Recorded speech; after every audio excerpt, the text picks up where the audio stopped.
एलान मस्क, ये नाम सुनते ही भविष्य की तस्वीर सामने आ जाती है ना? पर ये शख्स है कौन जिसने एक साम्राज्य खड़ा कर दिया? मतलब कोड लिखने से लेकर मंगल पर जाने तक का सफर कैसे तय किया? चलिए आज इसी कहानी को थोड़ा करीब से जानते हैं। एलन मस्क की दुनिया को समझना है ना, तो चलिए एक नंबर से शुरू करते हैं। $220 बिलियन। अंदाजा लगाइए ये कितना होता है। अरे कई छोटे छोटे देशों की कुल जीडीपी से भी ज्यादा। भारतीय रुपयों में बात करें तो करीब करीब 18 लाख करोड़ रुपए। और देखिए, ये सिर्फ पैसा नहीं है, ये वो ताकत है, वो ईंधन है जिससे दुनिया को बदलने वाले बड़े बड़े प्रोजेक्ट्स को हकीकत में बदला जाता है। तो सवाल ये उठता है कि आखिर कौन है ये शख्स जिसके पास इतनी दौलत को हकीकत में बदलने का विजन है।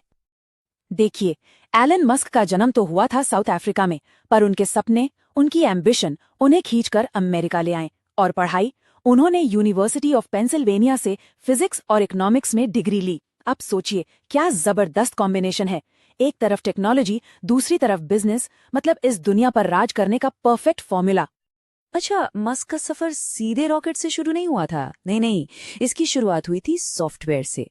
एक ऐसा रास्ता जहां कुछ बनाना और उसे बेचना बिल्कुल साफ साफ दिखाई देता था। ये बात है 1995 की। जरा सोचिए, उस वक्त इंटरनेट इतना नया था। तब मस्क ने अपने भाई के साथ मिलकर शुरू की Zip2।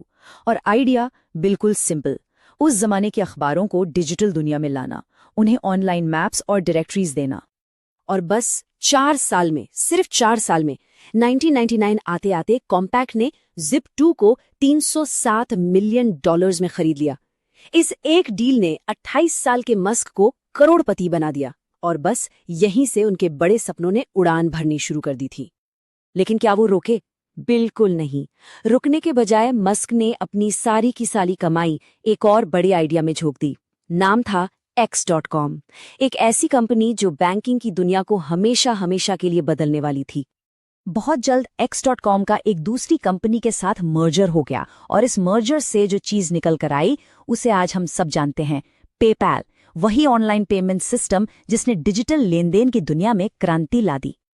फिर आया साल 2002। ईबे ने पेपाल को पूरे $7.5 बिलियन में खरीद लिया। अब जाकर मस्क के हाथ में वो कैपिटल आया जिसकी उन्हें जरूरत थी। जरूरत किस लिए?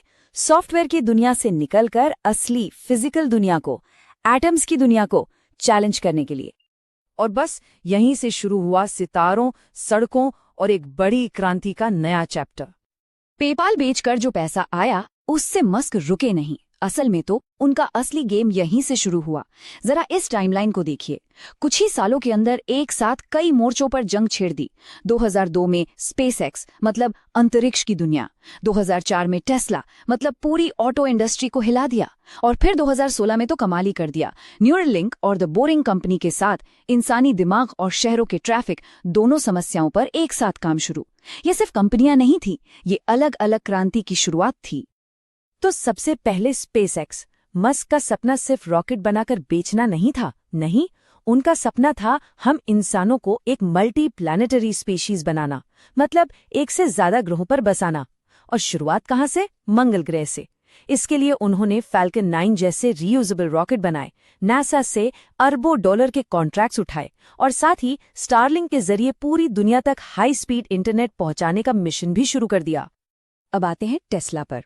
सोचिए, साल 2004 में जब मस्क इससे जुड़े तो इलेक्ट्रिक कारें एक मजाक से ज्यादा कुछ नहीं थी। लोग हंसते थे, पर मस्क ने इसे अपना मिशन बना लिया। मॉडल S, 3, X और Y, एक के बाद एक ऐसे मॉडल उतारे कि पूरी ऑटोमोबाइल इंडस्ट्री हिल गई। और देखते ही देखते टेस्ला बन गई दुनिया की सबसे कीमती कार कंपनी। पर मस्क की सोच सिर्फ गाड़ियों और रॉकेट्स तक रुकी नहीं। वो तो आने वाले कल की उन मुश्किलों को सुलझाना चाहते थे जिनके बारे में हम आज बस सोचना शुरू ही कर रहे हैं। जैसे कि न्यूरलिंक। ये कंपनी क्या कर रही है? सीधे सीधे इंसानी दिमाग को कंप्यूटर से जोड़ने की टेक्नोलॉजी बना रही है। और इसका मकसद सिर्फ कोई साइंस फिक्शन वाला चमत्कार दिखाना नहीं है। असली मकसद है लकवा, अंधापन जैसी बड़ी बड़ी न्यूरोलॉजिकल बीमारियों का इलाज ढूंढना। और ठीक उसी वक्त उन्होंने शहरों की सबसे बड़ी सरदर्दी, ट्रैफिक, को सुलझाने के लिए एक बड़ा ही अजीब आइडिया सामने रखा, द बोरिंग कंपनी। काम क्या है? शहरों के नीचे जमीन के अंदर हाई स्पीड सुरंगों का एक जाल बिछा देना ताकि ट्रैफिक जैम सिर्फ किस्से कहानियों में रह जाए। और फिर हाल ही में मस्क ने अपना ध्यान एक ऐसी चीज पर लगाया जिसने पूरी दुनिया में हलचल मचा दी, दुनिया के सबसे बड़े सोशल प्लेटफॉर्म्स में से एक को बदलना।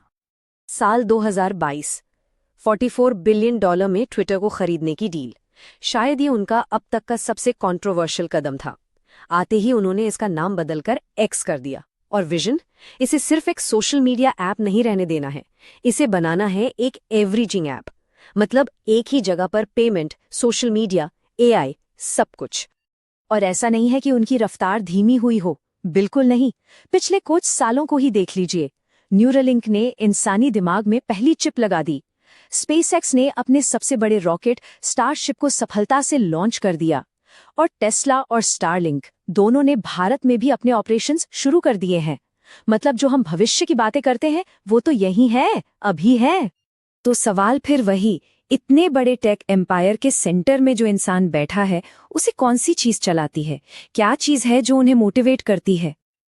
अक्सर लोग उनकी तुलना आयरन मैन के टोनी स्टार्क से करते हैं, और क्यों न करें।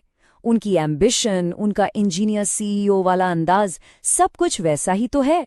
मजे की बात तो ये है कि उन्होंने आयरन मैन 2 फिल्म में एक छोटा सा रोल भी किया था। लेकिन ये आयरन मैन वाली इमेज सिर्फ कहने के लिए नहीं है, इसके पीछे है एक जबरदस्त वर्क एथिक।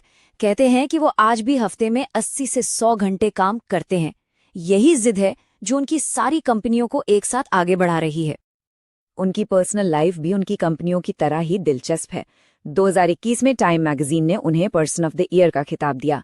एक और बात, उनकी लगभग 90% दौलत सिर्फ टेस्ला और स्पेसएक्स के शेयर्स में लगी है। और हाँ, 2025 तक वो 11 बच्चों के पिता भी हैं। तो सोचिए, जब इंसानी दिमाग कंप्यूटर से जुड़ रहा है और मंगल पर बसने का सपना सच होने के करीब है, तो सवाल ये है कि एलन मस्क की नज़र अब अगली किस बड़ी चुनौती पर होगी? शायद किसी ऐसी चीज पर जिसके बारे में हम सबने अभी सोचना तक शुरू नहीं किया है।